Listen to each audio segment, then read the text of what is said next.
कि आप सभी को मालूम है कि हमारे इस चैनल पर database management system class 10 term 2 शुरू हो चुका है। तो ये वीडियो आपके लिए डेटा मैनेजमेंट सिस्टम का आखिरी वीडियो होने वाला है, क्योंकि इस वीडियो में मैंने ऑलमोस्ट सारे इंपॉर्टेंट टॉपिक को कवर कर दिया है। यदि आपने पार्ट 1 नहीं देखा है वो तो नहीं ही देखा होगा, तो आप नीचे दिए हुए डिस्क्रिप्शन पर जाकर के देख सकते हैं, या आई बटन पर मैंने लिंक दिया हुआ हूँ, वहाँ पर आप देख सकते हैं हमारे डेटाबेस मैनेजमेंट पार्ट 1 को। तो सबसे पहले हमारे उस वीडियो को यदि आप देखेंगे तो आपको पता चलेगा कि मैंने बेसिकली डेटाबेस क्या होता है, डेटाबेस मैनेजमेंट सिस्टम क्या होता है, सॉफ्टवेयर क्या होता है, और इसी तरीके से बहुत सारी चीज़ें के बारे में बात किया। प्राइमरी की क्या होता है, कंपोजिट की क्या होता है, फॉरेन की क्या होता है, ये सब के बारे में मैंने आपको बताया। इस वीडियो में मैं आपको क्या बताऊंगा, टेबल के बारे में आपको बताऊंगा, डेटा टाइप्स के बारे में, क्वेरीज के बारे में, और क्वेरीज से जुड़ा कुछ इंपॉर्टेंट कमांड के बारे में डिस्कस करूंगा। दो सबसे इंपॉर्टेंट कमांड जो कि आपके एग्जाम में आएंगे ही आएंगे, एकदम आएंगे, आप ये लिख करके ले लीजिए। वो दो कमांड के बारे में आपको बताऊंगा, और फिर उसके बाद मैं आपको बताऊंगा कि उन दो कमांड का यूज आप कैसे कर सकते हैं, और फिर उसके बाद फॉर्म और रिपोर्ट्स के बारे में डिस्कस किया जाएगा। वो ये दो डेफिनेशन बहुत इंपॉर्टेंट है, आपको याद करना ही होगा।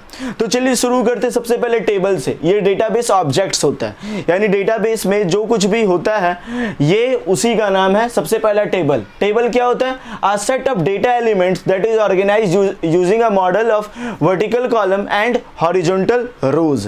बेसिकली वर्टिकल कॉलम इस तरीका से और हॉरिजॉन्टल रोज का इस्तेमाल करके, फिर वर्टिकल कॉलम हॉरिजॉन्टल रोज का इस्तेमाल करके जो क्रिएट किया जाता है जिस सिस्टम को, जिस मॉडल को, उसको टेबल कहा जाता है। टेबल तो आप जानते ही हैं क्या होता है, रोज होता है और कॉलम होता है। बेसिकली हॉरिजॉन्टल जो रहता है वो आपका रोज होता है, और जो वर्टिकल होता है वो कॉलम होता है। ये तो आपको मालूम ही होगा। अब यहाँ पर हम लोग को समझना है कॉलम क्या होता है, फील्ड क्या होता है, एट्रीब्यूट क्या होता है। याद रखिए तीनों एक ही चीज है। यदि आपको कोई चीज आए तो आप कंफ्यूज मत होइएगा। सबसे पहले a set of data values of a particular simple type, one for each row of the table. Basically attribute, column, field एक ऐसा डेटा वैल्यू का सेट होता है जिसमें सिंपल तरीका का एक चीज कंबाइंड होता है। बेसिकली उसी को हम लोग कॉलम, फील्ड या एट्रीब्यूट कहते हैं। एग्जाम्पल के लिए जैसे मैं यहाँ पर कोई डेटा ऐसे करके इनपुट करवा रहा हूँ, तो यहाँ पर सारा सेम टाइप का डेटा इनपुट होता है। जैसे फॉर एग्जाम्पल के लिए ये एक ऐसा कॉलम का नाम रहेगा, मानो रोल नंबर, तो यहाँ सबका रोल नंबर ही पुट होगा।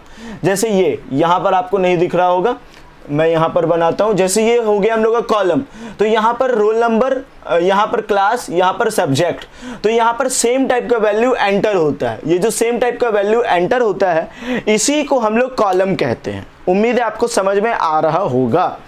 अब आते हैं रोज, रिकॉर्ड और टपल्स क्या होता है। वापस तीनों एक ही चीज होता है, रोज, रिकॉर्ड और tuple. A single data item in a table that has the same structure। Basically एक सिंगल डेटा टाइप जिसका सेम स्ट्रक्चर होता है उसको रोज कहते हैं। मालूम होगा रोज आपको टेबल में क्या होता है, उतना इंपॉर्टेंट आपको नहीं देना है ये सब चीज़ों को इंपॉर्टेंस, क्योंकि आप सभी जानते हैं आमतौर पर रोज, कॉलम क्या होता है। डेटा टाइप्स, बेसिकली आप अपना डेटाबेस जब बनाते हैं टेबल में तो कुछ इंपॉर्टेंट आप डेटा टाइप्स का यूज़ करते हैं। जैसे फॉर एग्जांपल के लिए कुछ डेटा टाइप आपका न्यूमेरिक, आप उसमें न्यूमेरिक डेटा टाइप डालेंगे, जैसे रोल नंबर, मोबाइल नंबर, यही सब, कार का सिर्फ नंबर 9809, जैसे ये सब नंबर। तो बेसिकली आप कुछ न्यूमेरिक डेटा टाइप डालेंगे, ऐसा कि अल्फा न्यूमेरिक होगा जिसमें लेटर भी होगा और आपका नंबर भी होगा। जैसे गाड़ी का कंप्लीट नंबर, ये आपका अल्फा न्यूमेरिक हो सकता है। ठीक है। एक होगा आपका बाइनरी। बाइनरी बेसिकली क्या होगा, एक खास तरीका से आपका कोई भी दो फील्ड जो हम लोग यूज करेंगे डेटाबेस में, बेसिकली वो बाइनरी कहलाएगा। चाहे वो 0 हो या 1 हो। 0 1 मतलब अब जो भी दो टाइप का आप डेटा डाल रहे हैं, इनपुट करवा रहे हैं अपने डेटाबेस में, उसी को बाइनरी कहा जाता है। बाइनरी तो आप समझ ही रहे होंगे, बेसिकली दो वैल्यू को बाइनरी कहा जाता है। डेट टाइम, आप डेटाबेस में डेट टाइम भी ऐड कर सकते हैं, वो एक अलग डेटा टाइप कंसीडर किया जाता है। अदर वेरिएबल टाइप्स, और हो सके तो आप अपना तरह तरह का वेरिएबल क्रिएट कर सकते हैं डिपेंडिंग अपॉन योर सिचुएशन। आप जैसा सिचुएशन पर जाते हैं वैसा आपको खुद से दूसरा तरीका का वेरिएबल टाइप भी क्रिएट आप कर सकते हैं। अब सबसे इंपॉर्टेंट चीज आता है क्वेरीज। क्वेरीज क्या होता है, ध्यान से समझिए। हम लोग टेबल जब बनाते हैं तो टेबल को डिफाइन करते हैं, इन द सेंस टेबल में कुछ डेटा वैल्यू प्रोवाइड करवाते हैं, और दूसरा क्या करते हैं हम लोग, टेबल में डेटा को हम लोग ऐड करते हैं, डेटा को सेलेक्ट करते हैं, डेटा में अपडेशन करते हैं। तो ये जितना भी कुछ होता है वो सब मैनिपुलेशन कहलाता है डेटा में, और जितना भी हम लोग वैल्यू वगैरह एंटर करते हैं वो सब डेटा डेफिनेशन कहलाता है बेसिकली हम लोग का टेबल का। तो दो तरीका की चीजें हैं, पहला डेफिनेशन और दूसरा मैनिपुलेशन। अब देखिए डेटा वैसा यूज है ना, टेबल में वैसा चीजों को यूज करना जिसमें हम लोग क्रिएट करें, अल्टर करें, ड्रॉप करें। तो ये सारा सिस्टम जो होता है उसको DDL कहा जाता है, यानी डेटा डेफिनेशन लैंग्वेज। जैसे फॉर एग्जांपल के लिए क्रिएट, जब आप क्रिएट कमांड का यूज करेंगे तो क्या होगा, बेसिकली आप एक नया रो, नया कॉलम या नए ऑब्जेक्ट को क्रिएट कर सकते हैं अपने डेटाबेस में। अल्टर नाम से ही पता चल रहा है, आप अपने डेटाबेस में किसी ऑब्जेक्ट को मॉडिफाई कर सकते हैं। ड्रॉप क्या होता है, बेसिकली ड्रॉप का यूज करके आप किसी पर्टिकुलर ऑब्जेक्ट्स को अपने डेटाबेस से डिलीट कर सकते हैं, उसको ड्रॉप करवा सकते हैं। DML ये एक ऐसा कमांड है, डेटा मैनिपुलेशन लैंग्वेज बेसिकली। तो सेलेक्ट क्या होता है, जैसे आपको किसी टेबल में से पर्टिकुलर चीजों को रिट्राइव करना है, यानी कि फॉर एग्जांपल के लिए आपके स्कूल में जितने भी स्टूडेंट हैं जो पिछले 10 साल से फर्स्ट आ रहे हैं उनका नाम चाहिए, तो आप सेलेक्ट स्टेटमेंट का यूज करेंगे। कमांड क्या होगा, कैसे लिखना होगा, मैं आपको बताऊंगा। बेसिकली सेलेक्ट क्या होता है ये आपको समझना है। सेलेक्ट मतलब किसी भी डेटा को रिट्राइव करने का कमांड। अगला इंसर्ट क्या होता है, जब आपको कोई नया चीज ऐड करना होता है अपने डेटाबेस में तो आप इंसर्ट कमांड का यूज करते हैं। डिलीट कमांड, डिलीट से नाम तो पता चल ही रहा होगा आपको, अपना डेटाबेस में कोई रो कॉलम को डिलीट करने के लिए आप डिलीट कमांड का यूज करते हैं। बेसिकली अपडेट कमांड क्या होता है, जब आप कोई मतलब अपडेट करना चाहते हैं अपने रो में, कॉलम में, अपने डेटाबेस में कोई अपडेट चाहते हैं तो आपको ये अपडेट कमांड का यूज करना होता है।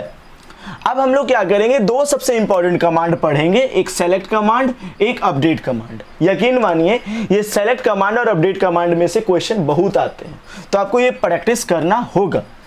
पहला आता है सेलेक्ट स्टेटमेंट।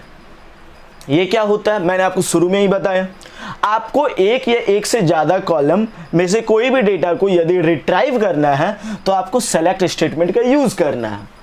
इसका सिंटेक्स क्या होगा, सेलेक्ट, ये एस्ट्रिक का मार्क लगाना है। एस्ट्रिक का मार्क क्यों दिया जाता है, बेसिकली जब आप पूरा डेटा में से, डेटा इन द सेंस पूरा रो में से या कॉलम में से, जब आप कोई भी पर्टिकुलर डेटा को, पूरा एंटायर डेटा को डिस्प्ले करवाना चाहते हैं तो हम लोग स्टार मार्क या एस्ट्रिक मार्क का यूज करेंगे। ये एक इंपॉर्टेंट चीज होता है, ठीक है।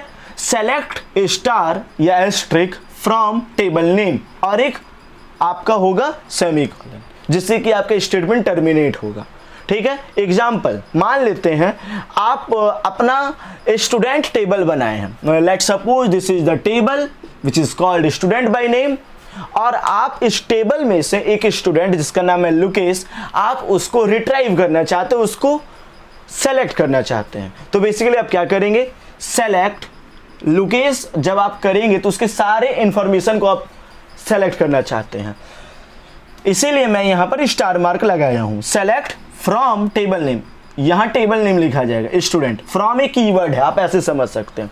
सेलेक्ट स्टार फ्रॉम, आप कौन सा टेबल से अपने डेटा को लेना चाहते हैं, उस टेबल का नाम, और कंडीशन देने के लिए हम लोग वेयर कीवर्ड का यूज करते हैं।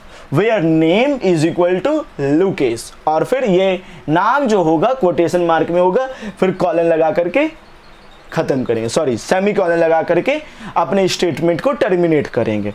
तो बेसिकली होगा क्या, देखिए आपने एक स्टूडेंट नाम का टेबल बनाया है, और स्टूडेंट नाम का टेबल में आपने कोई रो क्रिएट किया है नेम का, रो या कॉलम। अब वहाँ पर आपने क्या किया है, आपने उसका रोल नंबर, आपने उसका सब्जेक्ट, आपने उसका रैंक, वो पिछला 10 साल से कैसे परफॉर्म कर रहा है, ये सब कुछ आपने एक कॉलम में क्रिएट किया हुआ है। अब आपको सारा इंफॉर्मेशन लुकेश के बारे में चाहिए, तो आप ये स्टेटमेंट टेबल में मारिए, आपका सारा इंफॉर्मेशन ग्रैब हो जाएगा। देखिए इस वीडियो में मैं डेटाबेस मैनेजमेंट सिस्टम खत्म कर दूंगा, लेकिन यदि आपको प्रैक्टिकल चाहिए तो आप नीचे कमेंट कीजिए, मैं प्रैक्टिकल भी वीडियो बनाने के लिए तैयार हूं, ठीक है। अब जैसे एक और एग्जांपल, एक नया कीवर्ड हम लोगों को पढ़ना है, ऑर्डर बाई। ऑर्डर बाई क्या करते हैं, बेसिकली आपका सारा जितना भी सैलरीज वगैरह या फिर जितना भी रोल नंबर वगैरह है, वो सबको ऑर्डर के हिसाब से सरियाने का काम ऑर्डर बाई स्टेटमेंट करता है, ठीक है। जैसे सेलेक्ट, वापस से आपने एम्प्लॉय नाम का टेबल बनाया, तो select star from employ order by salary, यानी कि आपको क्या करना है, सारा एम्प्लॉय को सेलेक्ट करना है, और ये सारा एम्प्लॉय को सेलेक्ट इस प्रकार करना है कि इसका सैलरी के हिसाब से बेसिकली सारे के सारे एम्प्लॉय का नाम आ जाए। तो आप क्या करेंगे, ऑर्डर बाय स्टेटमेंट का यूज करेंगे, कीवर्ड का यूज करेंगे। उम्मीद है आपको सेलेक्ट कमांड अच्छा से समझ में आया होगा। अब मैं अगला स्टेटमेंट की ओर जाता हूं, जिसका नाम है अपडेट स्टेटमेंट। ये क्या करता है, यूज टू मॉडिफाई रिकॉर्ड, ये आपके रिकॉर्ड को मॉडिफाई करने में मदद करता है, ठीक है। जैसे एग्जाम्पल, इसका सिंटेक्स क्या होगा, मॉडिफाई मतलब समझ आ रहा है, कोई नया चीज यदि आप बदलना चाहते हैं तो बेसिकली अपडेट कमांड काम आता है, आपको इतना समझना है बस। जैसे इसका सिंटेक्स क्या होगा, अपडेट, फिर टेबल नेम और सेट, आपको एक कीवर्ड है यूज करना होगा, फिर कॉलम का नेम देना होगा कि आप कहाँ एंटर करवाना चाहते हैं, और जो वैल्यू आप अपडेट करने के बाद चाहते हैं, अपडेशन में चाहते हैं, वो वैल्यू दीजिए और कंडीशन दे दीजिए वेयर लगा करके। बस ये है अपडेट का सिंटैक्स, बड़ा सिंपल है, बहुत सिंपल होता है डेटाबेस मैनेजमेंट सिस्टम, ठीक है। जैसे कि एग्जांपल, आपको क्या करना है, सोहन का सैलरी जितना भी है उसमें 2000 रुपये और ऐड करना है, यानी अपडेट है ये एक तरीका का। आपको क्या करना है, अपडेट कीवर्ड का यूज कीजिए, एम्प्लॉय नाम का टेबल है, आप यहाँ सिंटैक्स से मैच करते रहिएगा, एम्प्लॉय नाम का टेबल में से, ठीक है, set salary is equal to salary plus 2000 rupees, basically आपको क्या करना है, सैलरी में अपडेट करना है 2000 रुपये का। फिर वेयर, जहां name equal to Sohan, Sohan के सैलरी में, सारे एम्प्लॉय के सैलरी में नहीं, बस सोहन, तो कंडीशन लगा दीजिए सोहन के लिए, तो सोहन की सैलरी 2000 रुपये से इंक्रीमेंट हो जाएगी। अब उम्मीद है आपको समझ में आया होगा सेलेक्ट कमांड और अपडेट कमांड के बारे में। यदि आपको किसी भी कमांड में कोई भी दिक्कत है तो मैं आपको स्ट्रांगली रिकमेंड करता हूं कि आप नीचे कमेंट कीजिए। यदि मुझसे कोई इंपॉर्टेंट टॉपिक छूट भी जा रहा है तो मैं आपको मतलब रेकमेंड करता हूं कि आप कमेंट कीजिए, मैं उन सारे टॉपिक को कवर जरूर करूंगा। फिलहाल अब आते हैं दो इंपॉर्टेंट सबसे चीज़ों को पढ़ने के लिए, जिसका नाम है फॉर्म। फॉर्म क्या होता है, a form provides the user a systematic way of storing information into the database. बड़ा सिंपल सा लिखा हुआ है कि एक फॉर्म यूजर को एक सिस्टमैटिक वे यानी एक अच्छा वे प्रोवाइड करता है किसी भी इंफॉर्मेशन को डेटाबेस में स्टोर करवाने के लिए। जैसे फॉर्म आप तो जानते ही हैं, जैसे किसी का फॉर्म निकलना, वैकेंसी का फॉर्म निकलना, एडमिशन फॉर्म निकलना, तो ये फॉर्म में क्या होता है, एक सिस्टमैटिक तरीका होता है, ठीक है, जिसमें आप जब फिलअप कर देंगे तो वो सिस्टमैटिक तरीका से वो सीधा डेटाबेस में एंटर कर जाएगा। जैसे आप फॉर एग्जांपल के लिए एडमिशन लेना चाह रहे हैं स्कूल में, तो आपको फॉर्म देंगे ताकि वो डेटाबेस में अपना बेसिकली एंटर कर सके आपके सारे इंफॉर्मेशन को। It is an interface in a user specified layout that lets users to view, enter and change data directly in database objects such as tables।